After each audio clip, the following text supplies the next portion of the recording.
Você já parou para pensar quantas vezes a soberba de um homem selou seu próprio destino no sertão do início do século passado, onde a palavra valia mais que papel assinado e a honra era mais sagrada que a própria vida? Havia uma lei não escrita: jamais humilhe um pai na frente do povo. Hoje vou contar para vocês um causo que correu de boca em boca pelo Nordeste inteiro. Uma história que mostra como a arrogância pode custar mais caro do que qualquer homem está disposto a pagar. É a história de um delegado que achava que a lei era sua propriedade particular e de um velho sertanejo que carregava no peito o orgulho de ter gerado um dos cabras mais temidos da Caatinga. Se você gosta desses causos do sertão, dessas histórias onde a justiça tinha cara e nome, deixa seu like, compartilha com quem também sente saudade de um tempo onde a palavra era lei, comenta aí embaixo qual história do cangaço mais mexe com você e se inscreve no canal. Porque no fim das contas, compadre, a justiça pode demorar, mas quando chega, chega cavalgando e de rifle na mão. Era uma terça-feira de março de 1926, quando o delegado Joaquim Pereira da Silva chegou de Salvador para colocar ordem numa região que, segundo ele, vivia na selvageria.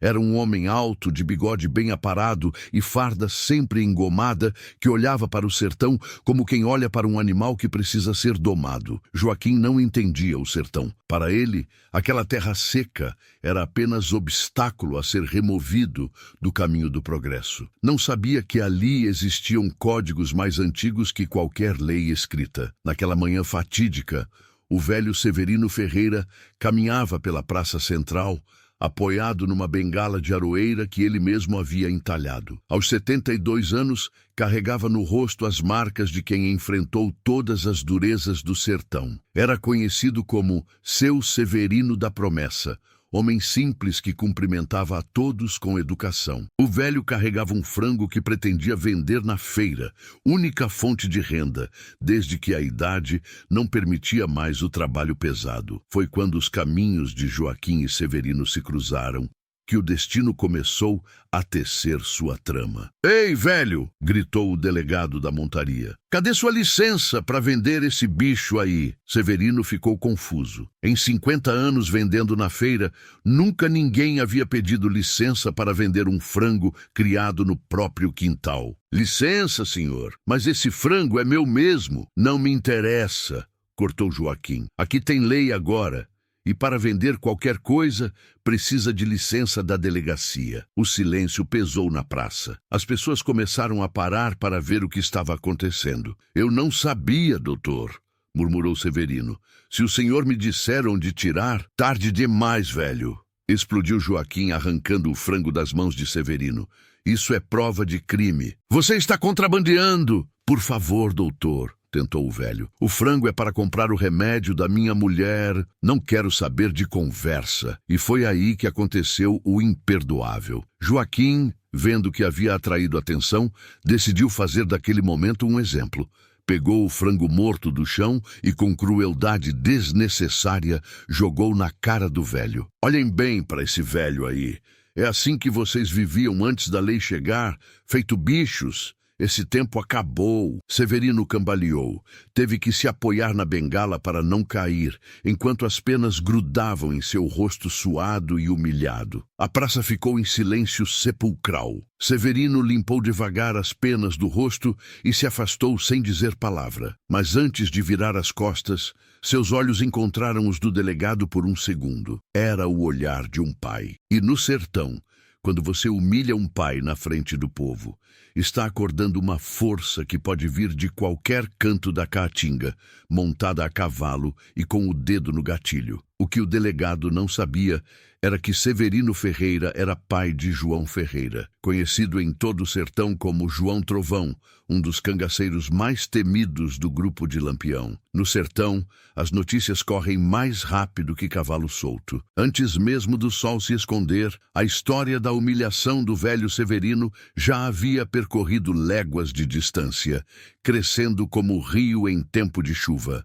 João Trovão estava acampado com seu bando numa grota escondida entre as serras de Pernambuco, a 3 dias de cavalo de Santa Rita do Cariri. Era um homem de 28 anos, queimado de sol e marcado pela vida dura da Caatinga. Havia 5 anos que escolhera o caminho do cangaço, depois que um coronel tentara tomar as terras da família. A notícia chegou através de Zé Pequeno, vendedor ambulante que servia de olheiro para os cangaceiros. Era final de tarde quando Zé chegou ao acampamento com pressa de quem traz notícia que não pode esperar. "João, preciso falar com você", disse Zé. "É sobre seu pai." A mão de João parou no meio do movimento de limpar o rifle. No sertão, quando alguém começa falando sobre seu pai, raramente é coisa boa. Zé contou devagar sobre o delegado novo, sobre a manhã na praça, sobre a humilhação pública, sobre o frango jogado na cara do velho Severino na frente de todo mundo. À medida que Zé falava,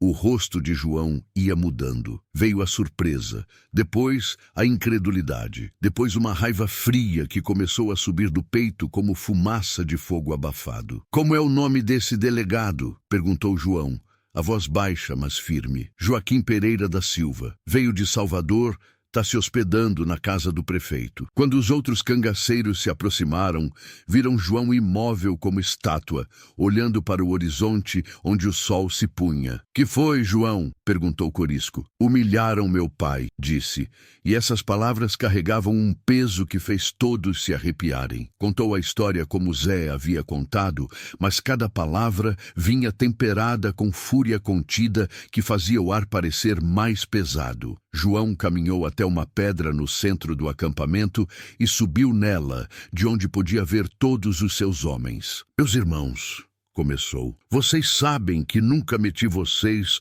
numa luta pessoal minha.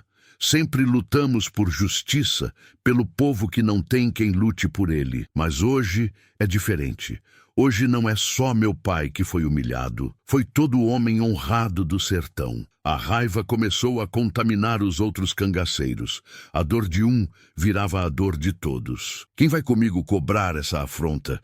Quem vai comigo mostrar que no sertão a humilhação de um pai não fica sem resposta?" Os 7 homens se levantaram como um só. João tirou do pescoço um cordão com uma cruz de prata e beijou devagar, como quem faz promessa sagrada. "Pela honra do meu pai", disse. "Pela honra do seu pai, João", repetiram todos. "Pela justiça do sertão, pela justiça do sertão. E pela palavra que damos agora, esse delegado vai pagar caro por ter pisado na dignidade de um homem honrado." Naquela noite, enquanto o delegado dormia tranquilo, do outro lado da serra, um bando de cangaceiros planejava uma lição que ele jamais esqueceria. "Compadre, está percebendo que a tensão está crescendo? Se vocês estão gostando dessa história de honra e vingança, deixem o like, compartilhem com quem também entende que a palavra vale mais que papel assinado, comentem se acham que o delegado merecia o que estava por vir,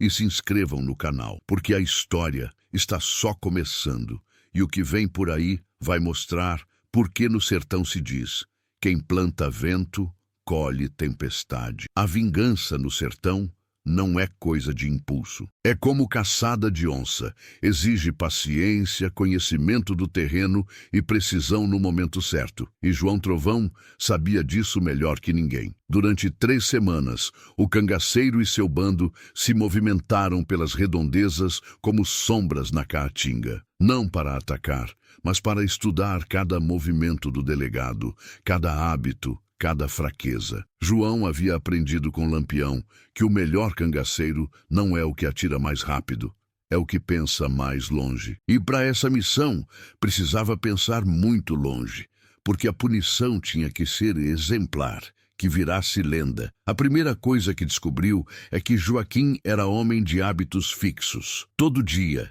às 6 da manhã, saía para tomar café na venda da Dona Marieta, sempre no mesmo horário, sempre pela mesma rua, sempre com os mesmos 2 soldados. Zé Pequeno voltara para a região disfarçado de vendedor de cordéis e, através dele, João recebia informações diárias. Zé descobriu que Joaquim gostava de se gabar de sua autoridade, que contava vantagem sobre como estava civilizando aquela terra bárbara. Ele fala que vai limpar toda a região de Cangaceiro, relatou Zé. Diz que tem apoio do governo e não vai descansar enquanto não prender Lampião. João sorriu. Era um sorriso sem alegria, frio como vento de inverno. E onde ele fala essas coisas? Na venda da Dona Marieta, na frente de todo mundo. Gosta de plateia. Foi aí que João começou a desenhar seu plano. Se o delegado gostava de plateia para se gabar, teria plateia também para ser humilhado. Foi Mané Gato quem trouxe a informação decisiva. João, o delegado marcou reunião com todos os fazendeiros para sexta-feira. Vai ser na casa do coronel Antônio Mendes, perto do riacho. E o que tem de especial? A casa fica no fim de um caminho que só tem uma saída. Para chegar lá, tem que passar pela Pedra do Cruzeiro, onde o caminho faz curva fechada entre duas serras. João conhecia o lugar. Era ponto estratégico perfeito. Um gargalo natural onde qualquer pessoa ficaria completamente exposta. E tem mais, continuou Mané. A reunião é para ele falar sobre como vai acabar com o cangaço. Convidou todos os homens importantes. Agora João sorriu de satisfação. Perfeito. Ele quer se gabar de como vai acabar com o cangaço?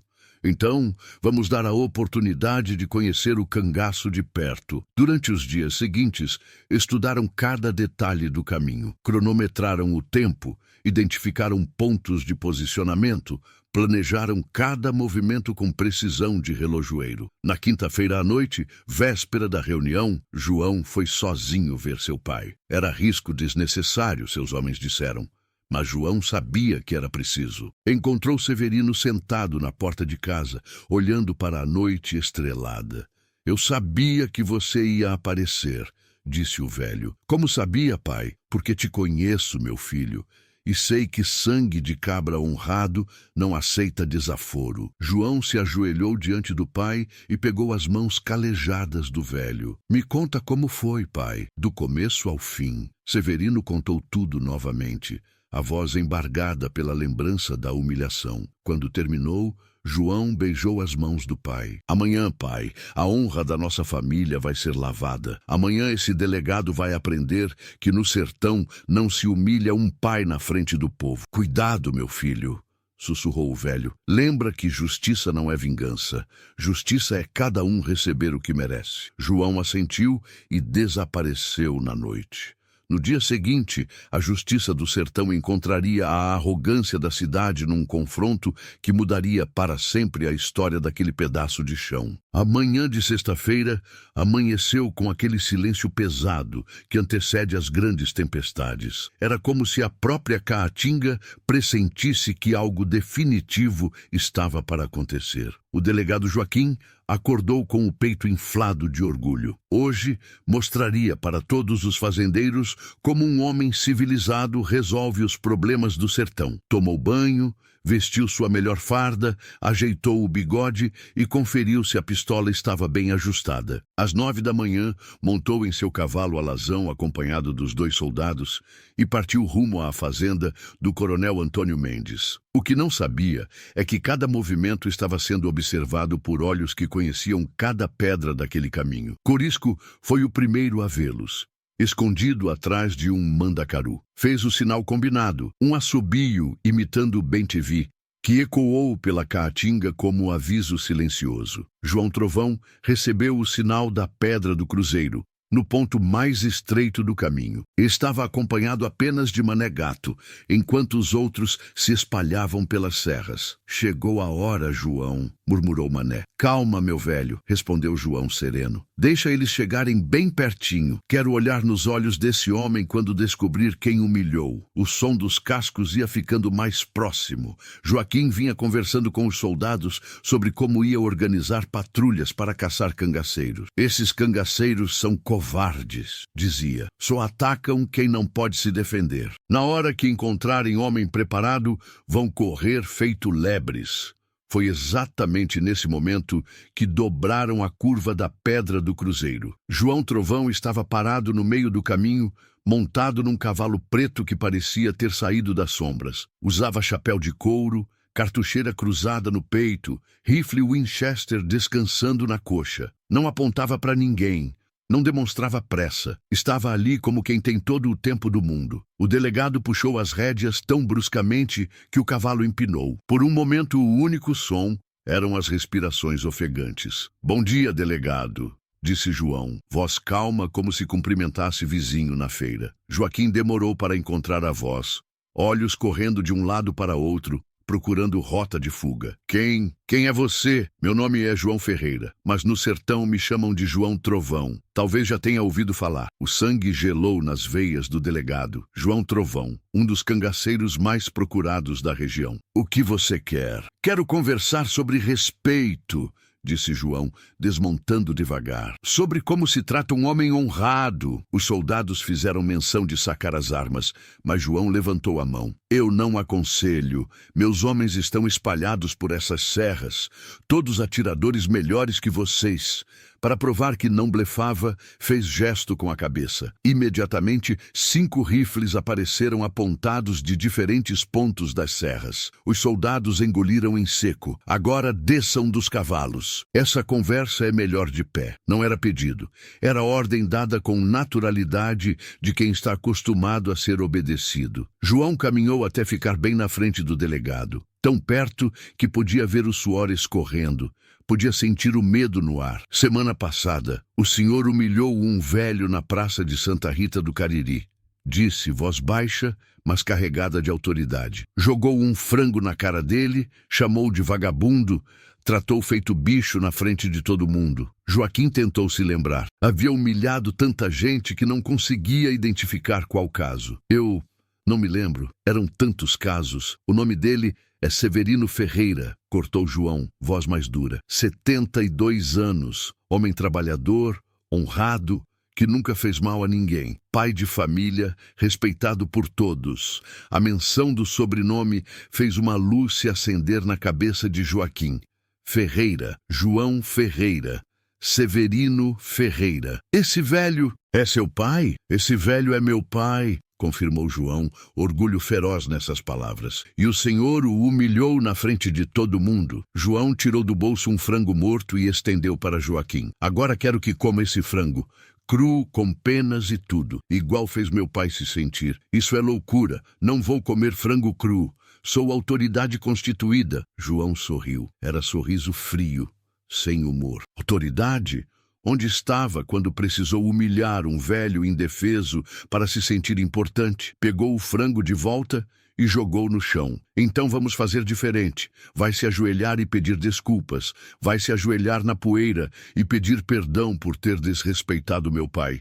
Jamais, explodiu Joaquim. Não me ajoelho para bandido nenhum. Foi aí que João perdeu a paciência. Com um movimento rápido, sacou a pistola e apontou na testa do delegado. O cano frio tocou a pele suada e Joaquim sentiu as pernas fraquejarem. Tem 10 segundos para se ajoelhar e pedir desculpas, disse João, voz dura como pedra. Ou vai conhecer justiça sertaneja de verdade. 1, 2, 3... Joaquim olhava nos olhos de João e via determinação que não admitia blefe. Eram olhos de homem que já havia matado. 4, 5, 6. O orgulho e a realidade travaram batalha rápida na cabeça do delegado. 7, 8. Está bem, gritou Joaquim caindo de joelhos. Peço desculpas. Mais alto, ordenou João. Quero que os ecos das serras escutem. Eu peço perdão, gritou Joaquim. Peço perdão por ter desrespeitado seu pai, por ter sido injusto. João guardou a pistola e olhou para o homem ajoelhado. Era a imagem que ficaria gravada para sempre na memória de todos. O representante da autoridade de joelhos no chão, pedindo perdão a um cangaceiro. Agora escute bem, delegado. Vai voltar para sua cidade e contar para seus superiores o que aprendeu. Que no sertão existe lei mais antiga que a de vocês. Lei que protege a honra dos honestos e pune quem desrespeita os fracos. João montou novamente e olhou uma última vez para o delegado ajoelhado. E se eu souber que voltou a humilhar qualquer pessoa indefesa, aí não vai ter conversa. Aí a cobrança vai ser a bala. Fez sinal para seus homens, e todos os rifles desapareceram das serras como fumaça no vento. Em segundos, João Trovão e seu bando se dissolveram na caatinga, deixando apenas eco de cascos se afastando. O delegado ficou ajoelhado por longos minutos, mesmo depois que o último som desapareceu. Quando se levantou, estava transformado. A arrogância havia sido substituída pelo medo, a prepotência pela humildade forçada. A justiça do sertão havia sido feita, a honra de Severino Ferreira havia sido lavada. Quando Joaquim chegou à fazenda do coronel Antônio Mendes naquele dia, chegou transformado. Não era mais o homem arrogante que havia saído pela manhã. Era homem quebrado, humilhado, que carregava no rosto as marcas de quem olhou a morte nos olhos. Os fazendeiros esperavam ouvir planos grandiosos para acabar com o cangaço. Em vez disso, viram um homem pálido, roupas empoeiradas, que tremia ao desmontar e mal conseguia olhar nos olhos de quem o cumprimentava. A reunião foi desastre. O delegado, que deveria falar sobre acabar com o cangaço, passou o tempo gaguejando, mudando de assunto, evitando mencionar os bandidos, como se apenas dizer a palavra pudesse fazê-los aparecer. A verdade completa só foi descoberta 3 dias depois, quando Zé Pequeno começou a espalhar a história pela região. Zé era mestre em transformar fato em lenda, tinha o dom de contar história de forma que grudasse na memória e se espalhasse como rastilho de pólvora. A primeira pessoa foi Dona Marieta, da venda onde o delegado tomava café. Era conhecida como mulher que sabia de tudo antes mesmo das coisas acontecerem. Comadre, disse Zé, se aproximando com jeito conspiratório. A senhora sabe por que o delegado anda tão calado? Por quê, Zé? Porque encontrou o João Trovão no meio do caminho. E Zé contou tudo. A humilhação do velho Severino, como a notícia chegou ao filho cangaceiro, as 3 semanas de preparação, o encontro na Pedra do Cruzeiro. Como o delegado orgulhoso foi obrigado a se ajoelhar na poeira e pedir perdão em voz alta. Dona Marieta ouviu com olhos brilhando de satisfação. Era exatamente o tipo de história que o povo precisava ouvir. O poderoso sendo humilhado, o fraco sendo vingado, a honra sendo restaurada. A história se espalhou como fogo em capim seco. Em poucos dias, não havia alma na região que não soubesse do encontro entre João Trovão e o delegado. Cada pessoa que contava acrescentava detalhe, cor, tempero próprio. Na versão do cantador, João havia chegado montado num cavalo que cuspia fogo. Na versão do vaqueiro, tinha 50 homens armados nas serras. Na versão da professora, havia citado trechos da Bíblia antes de humilhar o delegado. Mas o importante não eram os detalhes que mudavam. O importante era a essência que permanecia. No sertão, quem humilha um pai honrado vai pagar caro. No sertão, existe justiça que não precisa de tribunal nem papel carimbado. O próprio Severino se tornou figura respeitada. As pessoas faziam questão de cumprimentá-lo, de comprar seus frangos, de tratá-lo com a consideração que sempre merecera. Porque agora sabiam, ele não era velho qualquer. Era pai de João Trovão. O delegado Joaquim nunca mais foi o mesmo. Terminou seu período de forma discreta, sem escândalo. Quando voltou para Salvador, pediu transferência para cargo administrativo, longe do sertão, longe dos cangaceiros, longe das lembranças daquele dia. Mas mesmo longe, carregou para sempre a lição. Nos anos seguintes, sempre tratou subordinados com respeito, sempre lembrava que autoridade sem humanidade não vale nada. A história se espalhou por todo o Nordeste. Chegou aos ouvidos de Lampião, que sorriu. João Trovão entendeu a lição. Justiça não é matar por matar. Justiça é ensinar de forma que não seja esquecida. Chegou aos coronéis, que começaram a tratar melhor os moradores de suas terras. Chegou a outros delegados e autoridades, que aprenderam a diferença entre impor respeito e conquistar respeito. E chegou principalmente ao povo simples do sertão, que encontrou na história validação de seus valores mais profundos. A importância da honra, o respeito pelos mais velhos, a certeza de que toda injustiça encontra sua cobrança. Até hoje, mais de 100 anos depois, quando você viaja pelo interior do Nordeste e conversa com os mais velhos, ainda pode ouvir alguma versão desta história. Os nomes mudam, os detalhes se transformam, mas a essência permanece sempre a mesma. Porque no final das contas, esta não é apenas a história de João Trovão e do delegado Joaquim. É a história eterna do sertão.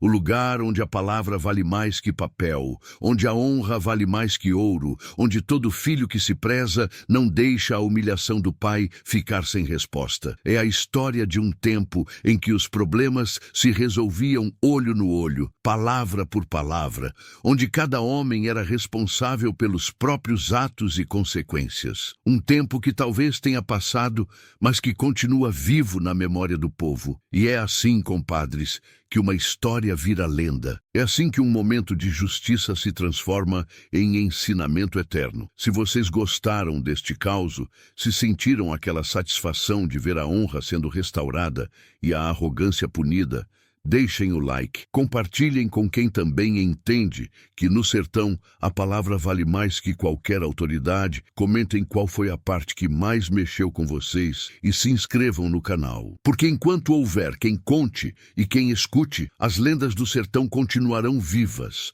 lembrando que existe diferença entre ter poder e ter razão, entre mandar e merecer respeito. No sertão, a justiça pode demorar, mas quando chega, chega para ficar na memória para sempre. Até o próximo causo, meus amigos. E lembrem-se, no sertão de antigamente, todo velho tinha filho. E nem todo filho esquecia uma afronta.